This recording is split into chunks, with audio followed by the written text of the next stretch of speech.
ध्यान आकर्षण किया हो तो अगले समय करेंगे ऐसे आप शर्मा जी 56,000 में धन्यवाद दे दो, उसके बाद तो जो है वो देखा जाए। माननीय अध्यक्ष महोदय जी, माननीय मंत्री जी ने अपने प्रश्न के उत्तर में स्वीकार किया है कि जल जीवन मिशन के अंतर्गत इन्होंने जो निर्धारित लक्ष्य था, लक्ष्य से ये आनुपातिक प्रगति से पीछे हैं। इससे पीछे रहने के कारण क्या क्या है और कारणों की जानकारी होने पर आपने कब कब और क्या क्या उपाय निकालकर इस महती योजना को आगे बढ़ाने का प्रयास किया है। माननीय अध्यक्ष महोदय, पहला प्रश्न मेरा और दूसरा प्रश्न ये है कि जल जीवन मिशन इस योजना के अंतर्गत राज्यांश की राशि कितने प्रतिशत होती है और केंद्रांश की राशि कितने प्रतिशत होती है, कृपया बताइए।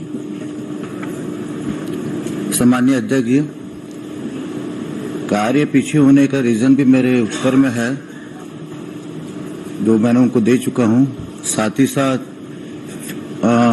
50% राज्यांश से 50% केंद्रांश से ये योजना के लिए है। उसके अलावा सपोर्ट मत में 60-40% होता है अध्यक्ष जी। चंद्राकर जी, मैं आपके माध्यम से यह जानना चाहूंगा, परिशिष्ट आप भी देख लीजिएगा, 19-20 में राज्यांश और केंद्रांश में से कितने प्रतिशत राशि आपने खर्च की और 50% में आपने कितने प्रतिशत राशि राज्यांश की दी। वैसे ही 20-21 में आपने कितने प्रतिशत राशि केंद्रांश की अनुपात में राज्यांश प्राप्त हुई और कितने प्रतिशत राशि आपने व्यय की। और 21-22 में जो मैंने तीनों साल का जो आपने दिया परिशिष्ट में, राज्यांश से कितने प्रतिशत राशि आपको प्राप्त हुई और कितना पैसा आपने खर्च किया, और कुल मिलाकर वर्षवार आपने घोषित लक्ष्यों के विरुद्ध कितनी भौतिक उपलब्धि हासिल की। माननीय अध्यक्ष जी, तो मेरे उत्तर में ही है। माननीय अध्यक्ष महोदय, उत्तर में नहीं है। महत्वपूर्ण बात यह है कि मैं जो पूछ रहा हूं कि राज्यांश की राशि के कितने प्रतिशत कम मिले आपको। असली विषय यह है कि राज्यांश की राशि ही नहीं मिल रही इस योजना में, और राज्यांश की राशि मिले तो उसमें योजना में खर्च ही नहीं हो रही। जो कारण बताए गए हैं आपके कि माननीय मुख्यमंत्री जी का बयान है कि नक्सलवाद 3 विकास खंडों में सिमट गया है करके, बाकी विभाग में कोरोना में काम हो रहे हैं। इसमें नक्सलवाद कहां से आ गया? आपने लिखा उत्तर में, पढ़िए उत्तर आप अपना, पढ़िए। आप पढ़िए ना, मैं पढ़ा हूं इसलिए बोल रहा हूं। नक्सली एरिया, नक्सली एरिया नक्सलवाद में मुख्यमंत्री जी ने कहा आप मिक्सअप कर रहे हैं। नक्सली एरिया और नक्सलवाद दोनों अलग चीज होती है। मैं माननीय अध्यक्ष महोदय, माननीय मुख्यमंत्री जी ने कहा कि नक्सल ये बहाने के तौर पर उपयोग किया जा रहा है नक्सलवाद को या नक्सली क्षेत्र को। मैंने जो प्रश्न पूछा स्पेसिफिक है, हर बात का उत्तर यह है कि मैंने परिशिष्ट में दे दिया। वर्षवार लक्ष्य में आपको कितनी राशि राज्य से प्राप्त हुई, आपने कितना पैसा व्यय किया, तीनों साल का बता दीजिए कितना पैसा व्यय किया और कितने की प्रशासकीय स्वीकृति दी, उसके विरुद्ध कितनी उपलब्धि आपको हासिल हुई। इसमें बताने में क्या, ये उत्तर प्रश्न नहीं है। मैं पढ़ देता हूं अध्यक्ष जी, मेरे प्रश्न में ये उत्तर था, दोबारा पढ़ देता हूं। वर्ष 20-21 में केंद्रांश 44,552.00, राज्यांश 43,661.00। ये रहा, ये स्वीकृत योजना की मैं जानकारी दे रहा हूं। 21-22 में 190,896.00, ये रहा केंद्रांश। राज्यांश 190,637। 2022-23 में 222,398.00, राज्यांश 21,6908.00। ये तीनों वर्ष की जानकारी है। माननीय दूसरा क्वेश्चन तो उसको भी सुन लीजिए ना। जब ये योजना लॉन्च हुई अध्यक्ष जी, तब लॉकडाउन उसी समय लगा।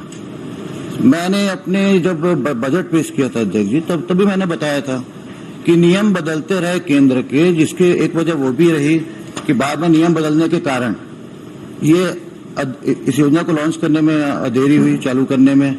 दूसरा कोरोना काल था, उसके बावजूद भी हमारे अधिकारी लोग अपने स्तर पे जितना काम कर सकते थे कर रहे थे।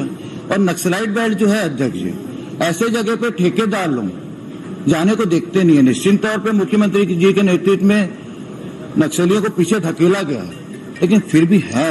और ऐसे जगह में काम करने के लिए आज के तारीख में रायपुर के ठेकेदार को अगर बोलोगे तो वो वहां पे जाके काम करने को नहीं देखते हैं। इसलिए कई बार टेंडर लगने के बाद भी टेंडर नहीं खुल पाता है, क्योंकि कोई अप्लाई नहीं करता है। एक वजह ये भी होती है देरी होने की। माननीय अध्यक्ष महोदय, बहुत स्पेसिफिक मैंने प्रश्न पूछा है, राज्यांश आपको पूरा मिला है क्या? जितना देना है 50-50% का। तो इसमें अब आप बैठ जाइए मेरे पूरा होने तक प्रश्न। जब आपने मुझे बैठने का आग्रह किया था तो आप आदेशित की भाषा में कर रहे हैं, उन्होंने आग्रह किया। सर, मैं निवेदन, गुरुदेव है वो, निवेदन कर देता हूं उनसे। मैं वो इतनी छोटी बात को प्रतिष्ठक प्रश्न नहीं बनाता। सबसे महत्वपूर्ण पहलू इसमें यह है माननीय अध्यक्ष महोदय कि पहले साल का भी राज्यांश, दूसरे साल का भी राज्यांश, तीसरे साल का भी राज्यांश पूरा प्राप्त नहीं हुआ। पहले साल जो 20-21 के इन्होंने भौतिक लक्ष्य तय किए थे, मान लो 10,000 कनेक्शन देना और इतना पैसा व्यय करना, उतना भौतिक लक्ष्य 3 साल का वो भी पूरा नहीं हुआ। 3 साल पहले का, दूसरे साल का पूरा नहीं हुआ, तीसरे साल का पूरा नहीं हुआ, जिसको वो बता नहीं रहे बार बार पूछने के बाद। मैं आपसे आग्रह करूंगा कि कितना पैसा मिला 21 में, दोनों का अंश मिला के क्या आपने प्रशासकीय स्वीकृति दी और उसमें कितने भौतिक लक्ष्य आपको प्राप्त हुए। अब जो कारण बता रहे हैं उसका असली कारण मैं बता देता हूं कि पीएचई के ठेकेदारों को 5-6 महीना से कोई भुगतान ही नहीं हो रहा। कहां ठेकेदार मिलेंगे?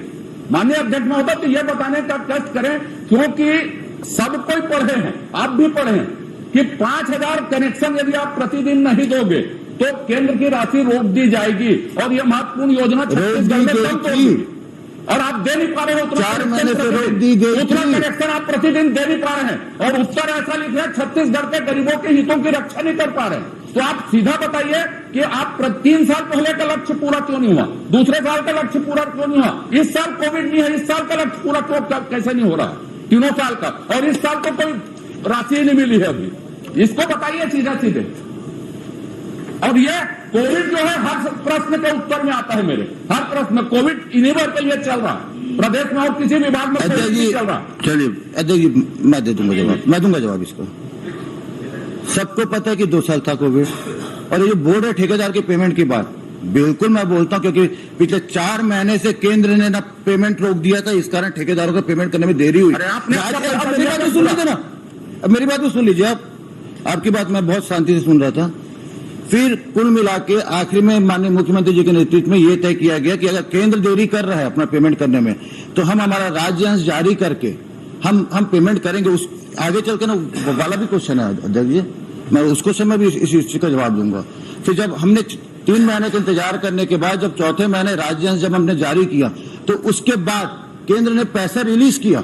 यह हमारी गलती नहीं थी, क्योंकि आधा फंड हमारा है। जब तक हमें केंद्र से फंड नहीं मिलता, हम कहां से हम रिलीज करते। लेकिन उसके बावजूद हमने रिलीज 3 महीने का इंतजार के बाद किया, और आज की तारीख में हम कर रहे हैं। यहाँ देरी आपकी तरफ से हुई है। राज्यांश एक भी साल पूरा नहीं मिला। यदि मुख्यमंत्री जी ने पैसा दिया है या राज्य सरकार ने पैसा दिया है, आपने बहुत लंबा पेश कर लिया। पहली बात यह है कि इसमें राज्यांश 3 साल पूरा नहीं दिया गया, वो जबरदस्ती।